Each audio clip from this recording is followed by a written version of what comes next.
Pierre-Yves Delachaux est un ancien policier suisse. Mandaté après les émeutes de 2005, comme observateur dans un commissariat du 93, il a constaté des dysfonctionnements dans la police française. Selon lui, la radicalisation de certains gardiens de la paix s'explique. La police gère mal ses effectifs en banlieue. J'ai rendez-vous au commissariat où il y a de mémoire 260 policiers, des jeunes policiers en dessous de 30 ans. C'est déjà une première chose. Les anciens, quoi, les vieux, les sangliers comme je les appelle, les gars avec beaucoup d'expérience, les types qui ont été au front puis qui ont développé de l'intelligence, parce que c'est un métier, si on sombre pas, qui peut amener des expériences magnifiques. Tous ces vieux-là, je dis mais ils sont où?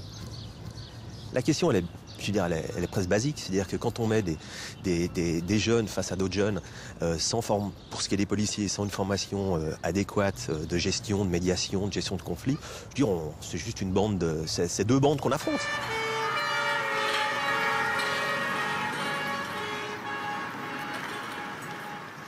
Des clans rivaux, des ados de banlieue face à de jeunes keufs.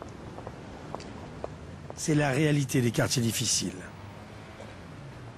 Des commissariats du 9-3 au 9-5.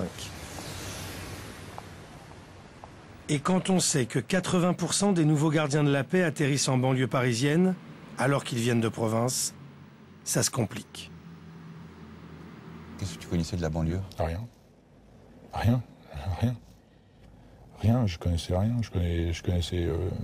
voilà, j'avais été j'avais été plusieurs fois à Paris, mais Paris même. Voilà, donc Paris où tout est beau, tout est chic, tout est plein de guirlandes, plein d'éclairages. C'est chouette, quoi, c'est festif. Aux alentours, c'est autre chose.